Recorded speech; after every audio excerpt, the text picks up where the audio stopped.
Gloria a Dios. Dios es bueno y para siempre es su misericordia. Como decía el pastor Zenón hace un momentito, qué lindo, qué hermoso y qué bueno es cuando los hermanos habitamos juntos todos y en armonía, y saber que hay promesa de que Dios envía bendición y vida eterna. Les voy a pedir que se pongan de pie. Tener un tiempo para pedirle a Dios que su misericordia nos ayude en esta mañana a que su palabra nos hable al corazón y que podamos ser edificados por medio de ella. Puedes cerrar tus ojos, levantar tu mano al cielo y pedirle a Dios que su misericordia esta mañana sea la puerta que nos permite entrar en su presencia. Que Dios nos hable a cada uno, que simplemente use a este servidor como canal para hacerlo, pero que sea su palabra que nos hable a cada uno. Padre, te doy gracias en esta mañana.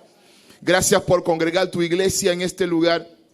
Gracias, oh Dios, porque cuando nos reunimos juntos se hace posible el cumplimiento de la promesa de que cada vez que tu iglesia se reúne te haces presente en medio de ella. Aquí estamos y hemos venido para adorarte, para bendecir tu nombre, para exaltarte, para ser instruido, corregido, administrado, Dios, en tu presencia, para ser redarguido, para Dios, para Padre amado, ser santificado en tu presencia en este día. Padre, queremos abrir nuestros corazones, abrir nuestra mente, abrir nuestras vidas y pedirte, Padre, que este día no sea un día más en nuestra existencia, sino que sea un día que podamos ser confrontados por tu palabra, corregidos por tu palabra, alientados por tu palabra, instruidos por tu palabra, pero sobre todo ser perfeccionados a fin de que Cristo sea formado en nosotros. Padre, gracias te damos por nuestros pastores, nuestros líderes, por los hombres y mujeres que oran por esta congregación, que oran por aún aquellos que no conocen, a fin de que cada día seamos, oh Dios, más como Cristo. Padre, gracias te damos por la bendición y la oportunidad de poder hoy predicar tu palabra a tu pueblo aquí desde este púlpito que te pertenece.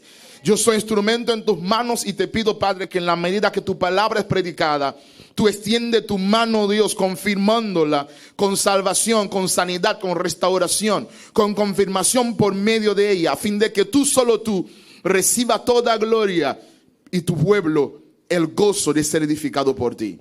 En el nombre de Jesús te lo pedimos. Amén. Así de pie, abren su Biblia. Los que leyeron ayer el devocional estarán muy familiarizados con el texto que vamos a predicar hoy, que es el mismo texto que leemos en Génesis 22 del 1 al 19. Es un poco largo, voy a leer un versículo, ustedes leen uno y así lo leemos todos juntos. Y luego vamos a ver en las media hora que nos queda algunas verdades que son de bendición para nosotros, para que aprendamos a ser apasionados en la obediencia a Dios. Apasionado por la obediencia a Dios. Amén. Leemos la palabra del Señor en Génesis 22, 1 al 19. Así se expresa el Espíritu Santo en estas palabras. Dice: aconteció después de estas cosas que probó Dios a Abraham y le dijo: Abraham. Y él respondió: heme aquí. Ustedes.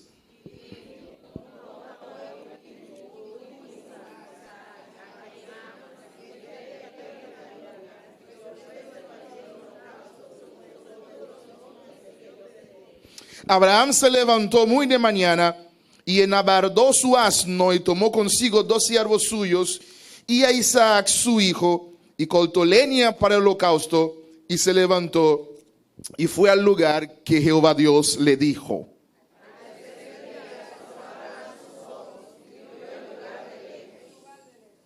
Entonces dijo Abraham a sus siervos: esperen aquí con el asno, y yo y el muchacho iremos hasta allí y adoraremos y volveremos a vosotros.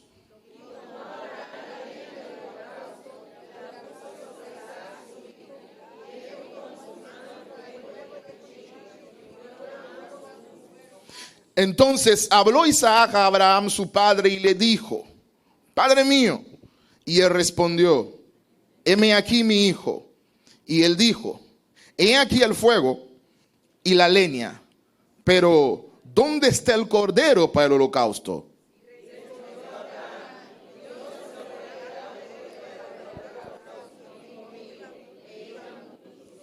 Y cuando llegaron al lugar que Dios le había dicho, edificó allí Abraham un altar y compuso la leña y ató a Isaac su hijo y lo puso en el altar sobre la leña.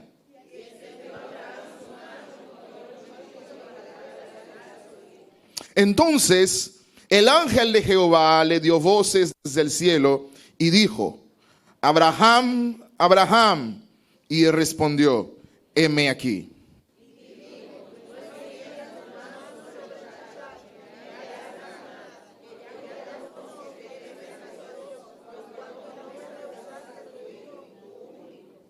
Entonces alzó Abraham sus ojos y miró, y he aquí a sus espaldas un carnero trabado en un zarzal por sus cuernos. Y fue Abraham y tomó el carnero y lo ofreció en holocausto en lugar de su hijo.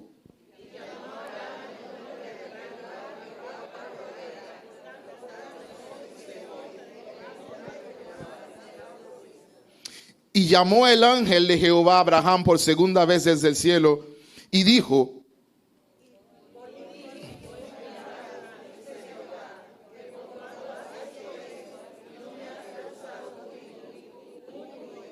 de cierto te bendeciré y multiplicaré tu descendencia como las estrellas del cielo y como la arena que está a la orilla del mar.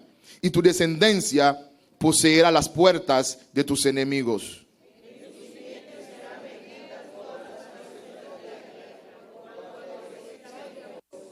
Y volvió Abraham a sus siervos y se levantaron y se fueron juntos a Berseba, y habitó Abraham en Berseba. Gracias por ayudarme a leer el texto. Se pueden sentar y volvamos otra vez al versículo 1. Es muy interesante y qué bendición que es el mismo texto que estamos estudiando en nuestros devocionales cada mañana en el día. Y ayer, mientras leía mi idea, Dios llamó mi atención en este pasaje y me habló algunas cosas que yo quiero compartir con ustedes. Que veamos algunas verdades que todavía están vigentes y que al aplicarlas a nuestras vidas podemos ser grandemente bendecidos, como ya hemos sido grandemente bendecidos, de hecho, si somos obedientes a la voz de Dios. El texto comienza diciendo que aconteció después de estas cosas. Las cosas que venía hablando desde los capítulos anteriores, desde el 16 prácticamente, desde el nacimiento de Isaac y el salir de Sodoma y Gomorra, la promesa del nacimiento de Isaac, todas esas cosas que estaban aconteciendo. Pero básicamente el pasaje anterior, que es el pacto entre Abraham y Abimelech, que el escritor Moisés nos está narrando de las cosas que pasaron allí, y como en el 21:31 Moisés y Abraham y Abimelech hicieron un pacto en el pozo que bautizaron Berseba, que significa pozo de juramento o pozo de los 7, y ese lugar se quedó con el nombre Berseba, que es donde vivía Abraham. Y el 22 dice entonces: después que pasaron todos esos eventos, que parece una película de acción o una película más de drama, Dios entonces llamó a Abraham. Y lo que me llama la atención es que en el texto que acabamos de leer, que cada vez que alguien llama a Abraham, que tanto cuando Dios lo llamó en 2 ocasiones en el texto del 1 al 19, como cuando su propio hijo lo llama, Abraham solamente sabe responder de una sola forma: heme aquí. Y el hecho de que Abraham siempre responde con ese heme aquí, me dice a mí que Abraham era un hombre que tenía la disposición siempre de obedecer. Que Abraham era un hombre que lo único que necesitaba entender no era el propósito de los mandatos que le daban, sino entender el mandato en sí. Que si Dios le pedía que brincara, no preguntaba a qué altura, solamente necesitaba entender qué significa brincar. Si Dios le decía que saltara, no preguntaba a qué dirección, solamente le interesaba saber lo que significa saltar. De manera que la obediencia en la vida del creyente muchas veces no se lleva a cabo a cabalidad porque nos preocupamos en entender el propósito del mandato que Dios nos llama a obedecer. Cuando tú y yo, lo único que necesitamos entender es el mandato. Y para que tú y yo podamos entender el mandato, Dios nos da el mandato siempre en el idioma que tú y yo hablamos, que está en español en la Biblia. Tú no necesitas entender el propósito del mandato. Tú solamente tienes que entender el mandato. Y me llama muchas veces también la atención en este pasaje, que es la segunda vez que Dios está llamando a Abraham en dirección de una dirección que no conocía. Cuando Dios llamó a Abraham en Génesis capítulo 12, lo llamó y dice el texto que Abraham salió sin saber a dónde iba. Y otra vez Dios llama a Abraham en el 22, Dios le dice, vete a Moriah, en uno de los montes que yo te voy a mostrar cuando estés allá. Y Abraham simplemente obedece la voz de Dios y sale. Y nosotros muchas veces, Dios no nos llama como llamó a Abraham. Dios nos da un GPS, nos da mapa, nos enseña fotografías del destino y ni así queremos salir. Porque no solamente queremos entender el mandato, queremos preguntar y entender qué rayos vamos a hacer cuando lleguemos allá. Pero yo quiero que entiendas en este día que si tú aprendes a obedecer a Dios como lo hizo Abraham, si en el camino aprendes a descubrir el propósito antes de que Dios te lo enseñe, Dios hará de ti lo que hizo con Abraham, dándote bendición, dándote fama, dándote honra, pero sobre todo desarrollando una amistad contigo de forma tal que Dios te llama su propio amigo. Entonces, por segunda vez me llama la atención Abraham. Y Abraham le respondió, heme aquí. ¿Y qué es lo que Dios le va a decir a Abraham? Dios le dice a Abraham, toma a tu hijo, versículo 2. Hasta ahí no hay problema, porque Abraham tenía dos. Tenía a Ismael, más grande, que para esa época los biblistas suponen que Ismael tenía 30 y pico de años, porque se cree que Isaac tenía entre 15 a 20 años. Toma a tu hijo, no hay problema. A tu único hijo, está bien, yo tengo dos, yo tomo el primogénito. Pero Dios, como no deja nada al azar, le dice ¿quién? Isaac, a quien amas, y vete a la tierra de Moriah y ofrécelo allí en holocausto sobre uno de los montes que yo te voy a enseñar. Eso es una locura. Si Dios me dice hoy que tome a David y lo sacrifique, yo me voy a reír. ¿Saben por qué? Porque yo sé que Dios establece en Deuteronomio 18:10 que él aborrece a aquellos que pasan a sus hijos por fuego. Como yo sé que Dios no se contradice, si Dios me lo dice, me voy a reír porque yo conozco la ley. Porque yo sé que Dios se está relajando. Pero resulta que Abraham no tenía la ley. Abraham no sabía que Dios aborrecía a aquellos que pasan a sus hijos por fuego. De manera que Abraham tomó el mandato de forma literal. Toma a tu hijo. 4 veces en el 1 al 19 se aparece la palabra tu único. Tu único hijo, el hijo de descendencia, aquel que va a levantar una generación en tu nombre, aquel que es el hijo de la promesa, aquel que Abraham duró por lo menos 25 años esperando. Porque desde la promesa hasta el nacimiento de Ismael habían pasado 10 años. Y luego cuando Ismael tenía unos 15 años es que nace Isaac. 25 años esperando una promesa. Dios le da promesa tras promesa y ninguno se cumple. Y Abraham, promesa tras promesa, sigue creyéndole a Dios, sigue confiando a Dios y sigue obedeciendo a Dios sin tener ninguna evidencia de que el Dios que promete cumple. Y hoy tenemos delante de nosotros 66 libros, 6.000 años de historia de que Dios promete y cumple y nos hace difícil obedecer. Es porque no hemos conocido al Dios que conoció a Abraham, porque el que conoce a Dios sabe que Dios lo que dice lo hace. Dios establece una palabra en Isaías 46 versículo 9 y 10. Isaías 46 versículo 9 y 10. Dios dice que Él es Dios, que no hay ninguno como Él, que Él es el único capaz de llamar el futuro desde el pasado. Y Él es el único que es capaz de hacer todo lo que Él se propone. Y todo lo que Él se propone se cumplirá, porque eso es su eterno decreto y su eterno propósito. Cuando yo leo Isaías 46, 9 y 10, yo me estremezco. Me tiemblan las piernas. Yo soy Dios, no hay ninguno como yo. Yo escribo el futuro desde el pasado. Y yo voy a hacer todo lo que se me antoja. ¿Quién tiene esta autoridad en este mundo? Solamente el Dios de la Biblia es capaz de hacer todo lo que se le ocurre, todo lo que se le antoja y todo lo que Él se propone. Y Dios se había propuesto engrandecer a Abraham y lo prometió y lo iba a hacer. Pero en este momento Abraham no entendía nada de eso. Jehová Dios me dice que sacrifique al hijo que él mismo me dio. ¿A dónde? En la tierra de Moria. Si leemos en Segunda de Crónica 3:1, nos damos cuenta que ese monte Moria es el mismo monte donde se encuentra hoy Jerusalén. La distancia entre Beerseba y Moria hoy, o sea, entre Jerusalén y Beerseba hoy, dice el GPS de mi celular que son unos 170 kilómetros más o menos. Es decir, caminando en las rutas de hoy, sin descansar, te tomaría unas 20 horas hacerlo. Irte desde Beerseba hasta Moria, hoy, con las rutas de hoy. Sin embargo, el texto dice que con las rutas que tenía Abraham delante, le tomó unos 3 días.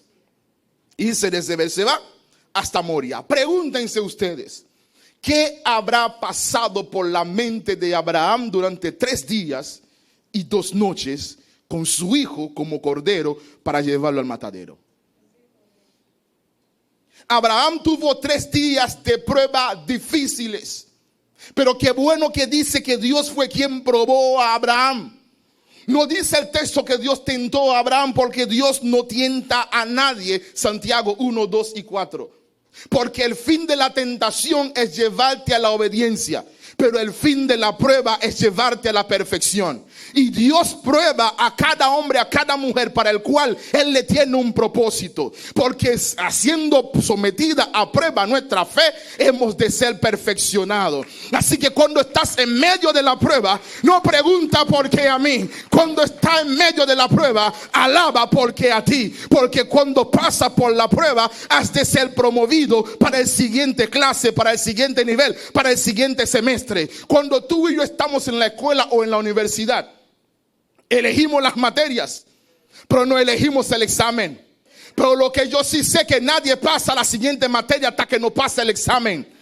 Nadie recibe el título hasta que no apruebe cada examen de cada una de las materias que compone ese pensum. Pero en el pensum que lleva al cielo hay exámenes que pasar, hay pruebas que pasar. Hay pruebas para probar nuestra perseverancia, nuestra santidad, nuestra fidelidad, nuestra obediencia. Y Dios no va a escatimar ningún esfuerzo hasta probarnos por fuego y ver de qué estamos hechos. Porque el cristiano de verdad se conoce cuando pasa por el fuego. Porque aquellos que le pertenecen al Señor saben que cuando pasen por el fuego no se quemarán, y cuando pasan por el agua no se ahogarán. De manera que el guerrero del reino no le huye a la pelea, lo enfrenta como hizo David. Porque cuando David llegó al campo de batalla, todo Israel corriendo porque había un Goliat en el frente. Y David, siendo pequeño, pregunta: ¿por qué el pueblo de Dios está corriendo? Es que hay un Goliat que quiere matar a todo el pueblo. Enséñamelo, porque ese Goliat es un incircunciso. Yo tengo pacto con Dios, no le tengo miedo a la batalla, porque no la peleo yo, la pelea Dios por mí. Y enséñamelo, porque en el nombre de Jehová Él va al piso. Los guerreros del reino no le huyen a la pelea, la enfrenten, porque saben que sin prueba no hay promoción. Sin prueba no hay promoción. Muchos quieren ser promovidos, pero no, le tienen miedo al examen, le tienen miedo a la prueba. En la universidad, cuando la gente le tenía miedo al examen, lo retiraba la materia. El punto es que si tú la retiras hoy, tienes que volverla a pagar, porque como quiera hay que darla, si no, no hay graduación. Pero en el reino nadie retira la materia. Tú tienes que tomar el examen. Hay que ser probado, hay que ser probado, porque si Dios no te prueba, tú no sabes de qué estás hecho. Hay mucha gente aquí que pensaron que eran más flojos de lo que son, hasta que Dios los probó y se dan cuenta que de verdad tienen materia. Todavía hay material, porque Dios me probó y yo estoy de pie. Cuando Satanás viene con la tentación, repréndelo. Pero cuando te das cuenta que la prueba viene por la obediencia y la fidelidad a Dios, abraza a Dios, créele a Dios, ama a Dios, camina 3, 4, 5 días si es necesario, pero no te detengas hasta que llegues a morir. Porque ahí en Moria hay que morir. Hay que morir. 3 días duró Abraham caminando con su hijo en mano, porque Dios le pidió que lo ofreciera en holocausto. Se levantó muy de mañana, versículo 3. Le puso el sillín sobre el asno, tomó a su hijo, a 2 siervos, la leña, y se fue. Y al tercer día, versículo 4, levantó los ojos y vio el lugar que Dios le enseñó, que Dios le había dicho. Interesante. Qué lindo que sean 3 días. 3 días de angustia. 3 días de oscuridad en la vida de Abraham. 3 días con su hijo para ser sacrificado. Todos los que estudian Biblia siempre decimos que Isaac es un tipo de Cristo, y lo es. Me imagino durante esos 3 días Isaac estaba muerto para Abraham. Desde el momento que Abraham dijo, heme aquí, y Dios le dio el mandato, desde ese momento Abraham mató a Isaac. Solo que tenía que llevarlo al lugar que Dios había dicho. Para Abraham, Isaac duró 3 días muerto. 3 días que ya lo había sacado de su corazón. 3 días que ya su esperanza de ser abuelo, de ser padre de una generación, por medio de, por lo menos de este Isaac, se había desvanecido. Que la única forma de hacerlo, que Dios tenía que resucitar a Isaac, porque él en su corazón lo había matado. Y después de 3 días, Abraham le dice a los siervos, eso es poderoso, versículo 5. Mira, siervo 1 y siervo 2, espérenme aquí con el burro, no vaya que salga corriendo o que me lo roben. Yo y el muchacho iremos y adoraremos y volveremos a ustedes. Abraham no dice, vamos allí a solamente matarlo porque Dios lo dice. Vamos a ir a adorar. Adorar a Dios para Abraham con Isaac significaba sacrificarlo. La adoración es obediencia. Adorar no es cerrar los ojos y levantar las manos al cielo y cantar canciones suaves. Adoración es obediencia. Para Abraham, adorar significaba matar a Isaac, y lo mató en su corazón. Queremos adorar, pero no queremos sacrificar nada. Queremos hacer la voluntad de Dios, pero como un apéndice de nuestra propia voluntad. Queremos amar a Dios todas las veces que Dios nos quita nada de aquello que ya amamos. El punto es que hay una ley en la física que dice que un solo espacio no caben 2 cosas. En tu corazón no puede caber a Dios a menos que hayas matado a Isaac. En tu corazón no cabe, Dios no cabe a menos que hayas matado a los ídolos que has construido. Porque nadie puede servir a 2 dioses al mismo tiempo. O amas a uno y aborreces al otro, o no tienes Dios nada en tu vida. Iremos allí, una declaración de fe, una declaración de propósito. Vamos juntos y volveremos juntos. ¿Por qué Abraham dijo que vamos juntos y volveremos juntos? Cuando yo leo en Hebreos capítulo 11, en la galería de los héroes de la fe, la palabra dice que Abraham dijo esas palabras porque él sabía que Dios tenía 2 alternativas con respecto a Isaac. Porque el Dios que le prometió que de Isaac tendrá descendencia es el mismo Dios que le dice que mata a Isaac. El problema no era de Abraham, el problema era de Jehová. Porque Dios tenía 2 alternativas: o cumple su promesa o deja de ser Dios. Porque si miente, ya no es digno de mi adoración. Por eso iremos y volveremos, porque Dios me prometió que de Abraham tendrá descendencia. Así que no es mi problema, ahora le toca a él resolver ese problema. Yo voy a obedecer, no importa lo que Dios me demande, porque él me hizo una promesa y yo le creí.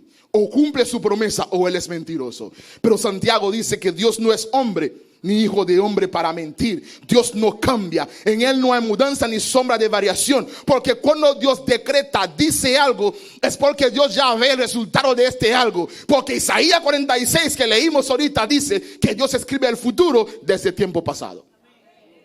Si cuando Dios le dijo a Abraham que tendrá hijos de Isaac, es porque Dios estaba viendo a los hijos de Isaac y a los nietos de Isaac. Estaba viendo a Esaú, estaba viendo a Jacob, estaba viendo las 12 tribus, los 12 hijos de Jacob, desde Rubén, Simeón, Leví, Judá, de la tribu sacerdotal, Zabulón, Isaacar, Gad, Dan, Benjamín, José, Manasés, todos ellos estaban ahí. Dios lo vio. Por eso le dijo a él que tendrá una gran descendencia. Así que si Dios mata a Isaac, Dios solamente le queda una opción: resucitar a Isaac. Hebreos 11 dice: asimismo ocurrió que Dios le devolvió a Isaac de la muerte, aunque no físicamente, pero en su corazón ya lo había matado. Por eso le dice: nosotros iremos adoraremos y volveremos. Iremos, adoraremos y volveremos. Me encanta la conversación de Abraham con su hijo en el 7 y el 8.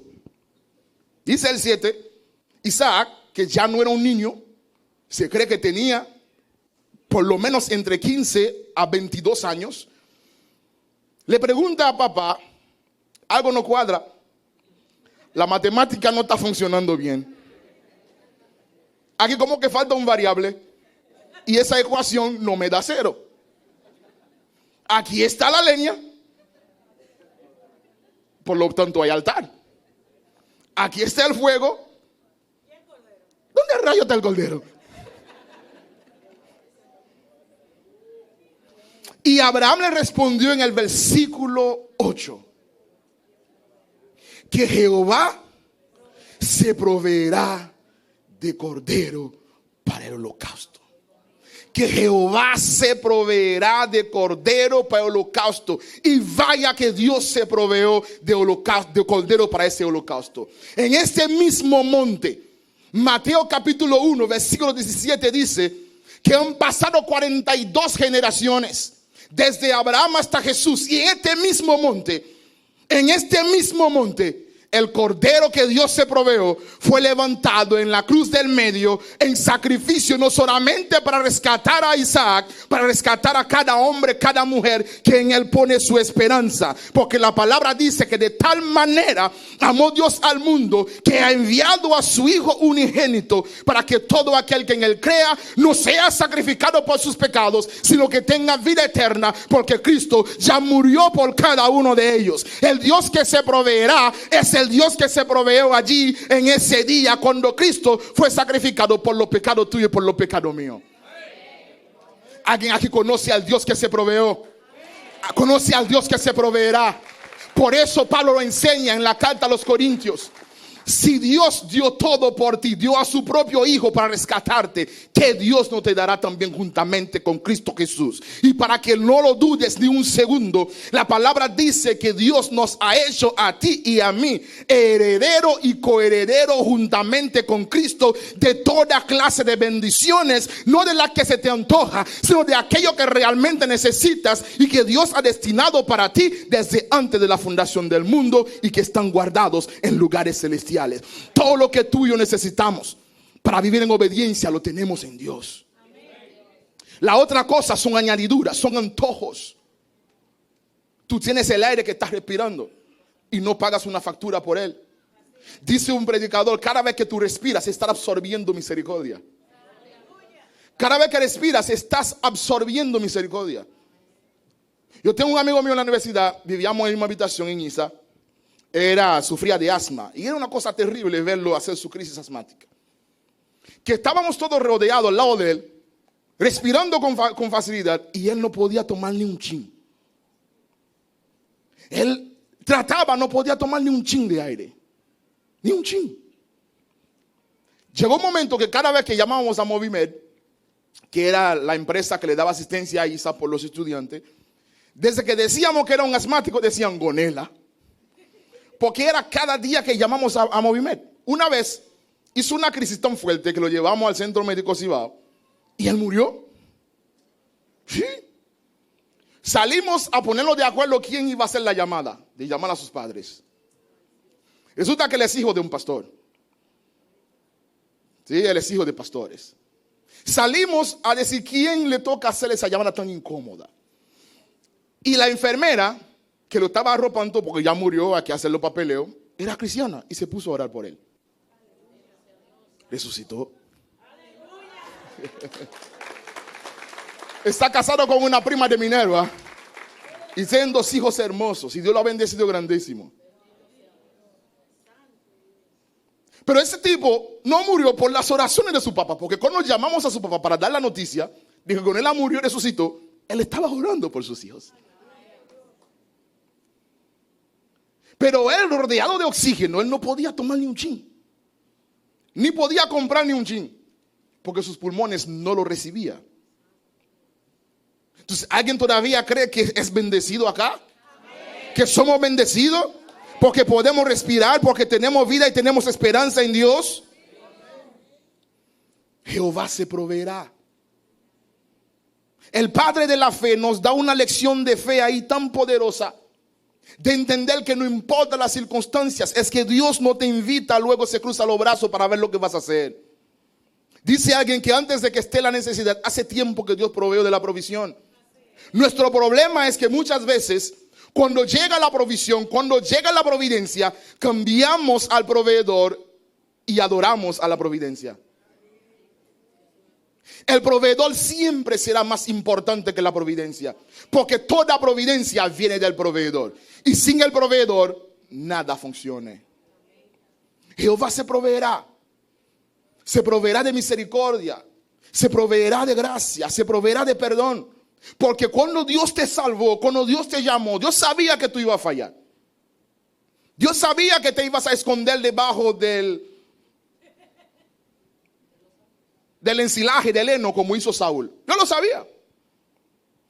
Dios sabía que ibas a fracasar. Dios sabía que te ibas a caer 1, 2, 3, 4, 5 veces. Dios sabía que no tenías suficiente preparación.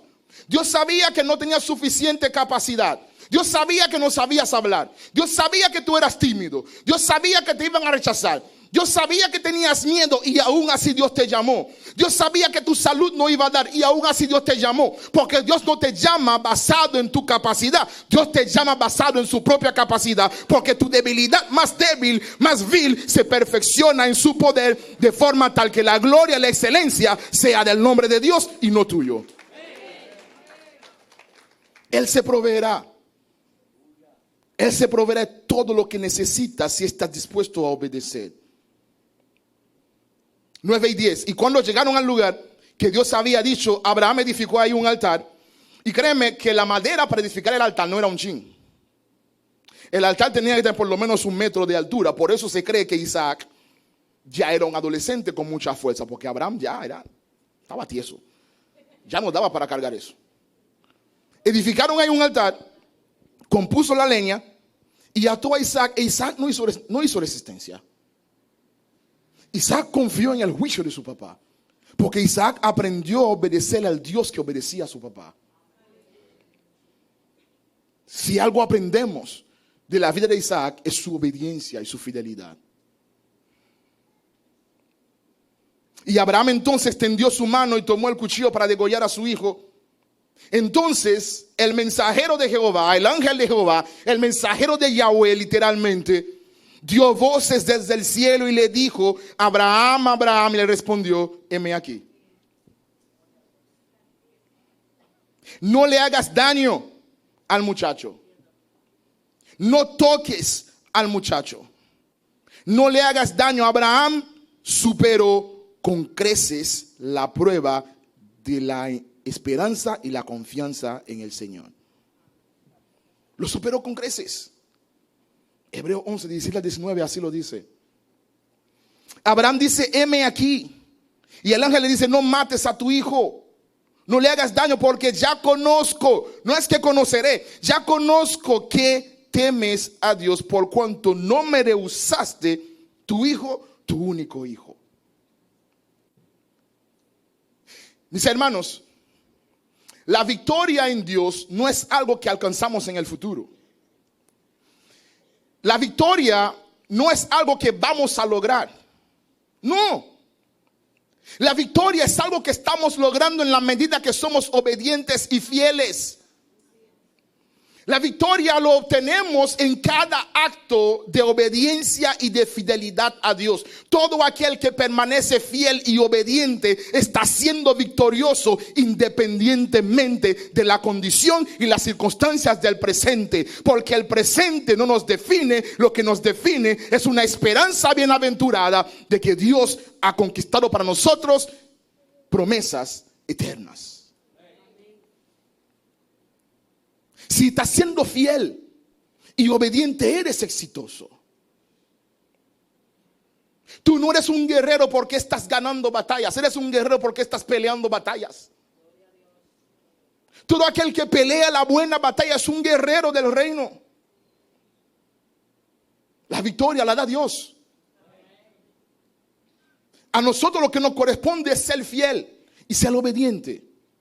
A veces ser fiel y ser obediente es un compromiso que nos supera, pero qué bueno que nos supera. Como dice T.D. Jakes, si no es más grande que tú, no vale la pena que ores por él. Solamente vale la pena que ores por aquellos que te superan. La prueba que no te supera, ¿para qué rayo orar? Porque lo puedo resolver yo. El milagro es milagro solamente cuando supera la capacidad humana. Y aquellos que saben que están enfrentando cualquier circunstancia en su vida espiritual, en su vida personal, matrimonial, financiera, y sabe, o Dios interviene o estoy muerto, es una razón por la cual orar. Pero cuando oramos, la palabra dice que Dios responde la oración y Él abre puertas y Él hace de forma tal que el mundo entero sepa que el Goliat que cayó porque Jehová de los ejércitos fue quien lo hizo. Porque ese Davidcito que nunca había peleado no tenía cómo matar a un hombre que a un soldado de 1000 batallas. Pero ¿sabe qué? Vale la pena pelear. Los soldados que van a la guerra y regresan con marcas de guerra, ¿saben cómo los llaman, pastora? Héroes de guerra.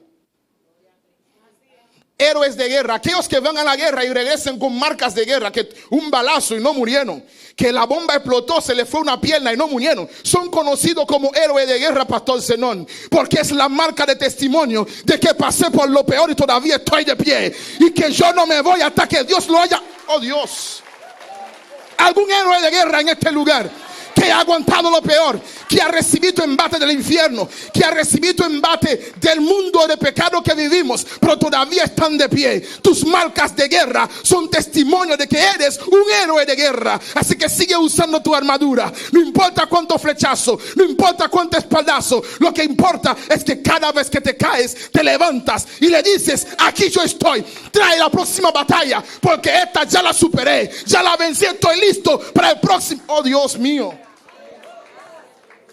Marcas de guerra determinan a los héroes de guerra. Y yo quiero ser un héroe de guerra. Yo no quiero pasar por el ejército que nadie se recuerde de mí. Porque a los héroes de guerra, ¿saben lo que hacen con sus nombres? Todos los portaaviones llevan sus nombres. Las fortalezas llevan sus nombres. Las calles llevan sus nombres. Los edificios llevan sus nombres. Los campos de entrenamiento llevan sus nombres, porque todo el mundo quiere ser como ellos. Y Dios nos ha llamado a nosotros para servir a una generación, marcar esta generación y dejar huellas imborrables de que en esta iglesia, en esta ciudad, vivió un hombre que como ese no hay ninguno, como Dios mismo dijo de Job. Un hombre que con su testimonio intachable, golpe tras golpe, y cada vez que se caía, se levantaba más rápido porque sabía que la pelea no termina hasta que Dios diga que termine. Y cuando Dios dice que termine, yo voy a dejar de pelear. Pero todavía estoy de pie. Y si yo tengo esperanza, si tengo todavía corazón que late y pulmón para respirar, es porque todavía hay otra guerra que pelear. Hay otra guerra que pelear. Que el hombre se fue y me abandonó, hay otra guerra que pelear. Que la esposa se fue y me dejó, hay otra guerra que pelear. Que me quitaron el negocio, me botaron del trabajo, hay otra guerra por el cual pelear, porque todavía debo orar más, debo ayunar más, porque eso con ayuno y oración se resuelve. Que me quitaron el ministerio, ¿qué importa? Hay otra guerra que pelear, porque aún tengo vida y yo voy a seguir conquistando. Que no tengo cómo resolver lo que voy a pagar mañana, que el mes está terminando, ¿qué importa? Yo voy a seguir orando, porque yo le creo en el Dios que se provee. Yo no tengo los recursos, pero Dios sí lo tiene. Y si Dios no me lo ha dado, porque el tiempo no ha llegado, porque la palabra dice que Dios no me va a dejar en vergüenza a mí. ¿Alguien ha leído eso en la Biblia? Que los hijos de Dios nunca se quedan en vergüenza. ¿Sí? Salmo 34. Los que miraron a él fueron alumbrados y sus rostros no fueron avergonzados. Mira a Jehová y tu rostro no conocerá vergüenza, Belkis. No conocerá vergüenza, porque has mirado a aquel que te alumbra. Confía. Abraham le dijo: Dios se proveerá. Se fue el tiempo.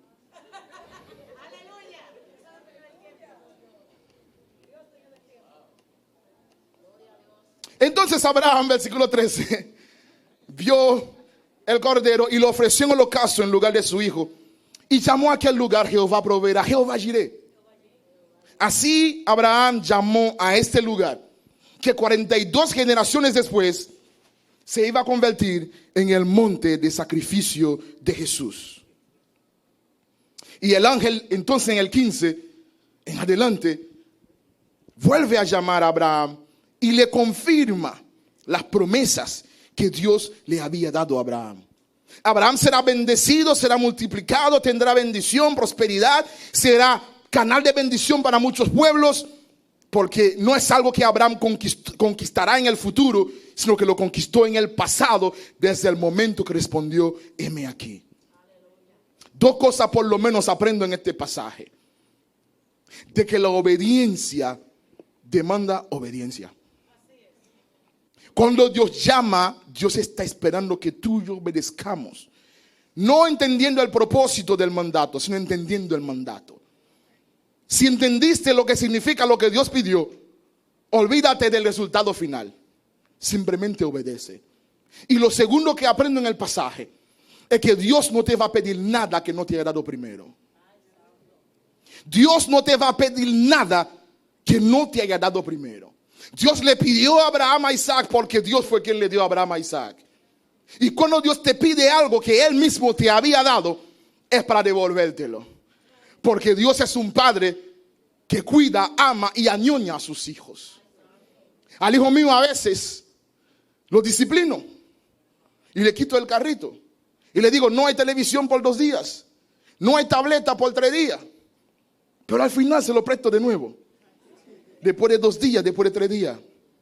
Porque no quiero mortificarlo, lo quiero disciplinar. Porque en la medida que él sea disciplinado, él ha de ser perfeccionado para ser un hombre de bien. Y Dios nos disciplina, no para mortificarnos, porque Dios le cogió conmigo. Dios no es un agente de AMET escondido detrás de una mata a ver quién viola la ley para darle un ticket. Dios no está escondido detrás de una nube esperando que pecas para mandarte al infierno. No. Dios te prueba para perfeccionarte. Para Dios te prueba desde: ven acá, siéntate ahí. Lo que hiciste no está bien. Y hoy te toca pau. El mismo Dios que te da abrazo, te da beso, también da pau. Y a veces nos toca pau. Lo hace a través de los pastores, lo hace a través de un líder, lo hace a través del jefe del trabajo, lo hace a través de tus padres, de un vecino, y Dios da pau. Y los pau de Dios son buenos. Por eso Dios a veces nos quita, no porque nos quiere quitar, Dios nos quita para devolvernos. Si Dios quita lo malo de ti, te va a dar lo bueno. Y si Dios te quita lo bueno, te va a dar lo mejor. Dios le quitó a Isaac por 3 días a Abraham. Por 3 días Isaac no existía para Abraham. Pero desde allá arriba de Moriah, Abraham bajó con Isaac y una promesa reconfirmada. Dios no te quita para quitarte. Dios te quita para volverte a dar. Dios te quita para volverte a dar. Y si algo aprendemos de ese pasaje, es que cuando Dios te pide, dáselo. Porque Dios nunca te va a pedir nada que no te haya dado. Dice Juan que amamos a Dios porque nos amó primero. Que Él nos salvó cuando aún éramos sus enemigos, que andábamos lejos de Él. Dios no te quita nada si no es para volvértelo a dar. Algo mejor o lo mismo, pero Dios te quita solamente para probar tu obediencia, probar tu fidelidad. Y en la obediencia y en la fidelidad está la clave de la bendición. Que el Señor nos ayuda a amar su palabra, a creer esas verdades, a creer esos principios, y que seamos como Abraham, apasionados por obedecer a Dios, aun cuando no lo entendemos. Porque obedecer a Dios muchas veces es una locura. Anoche estaba con Josué, el hijo de Rafael Cruz, en La Vega. Me dice Josué: a veces la gente dice que los cristianos somos locos. Cuando me dicen esto, me pongo feliz. Mira, Josué de 8 años. Porque significa que soy loco por Cristo. Un niño de 8 años que perdió a su mamá recién. Me dice: cuando me dicen loco, eso me hace feliz porque significa que soy loco por Cristo. Porque sin Cristo nada en esta vida importa. Wow. Yo fui a ministrar y salí ministrado por un niño de 8 años. Me quitó el sueño. Anoche apenas pude dormir. Yo llamé a Carlito esta mañana que me tocó.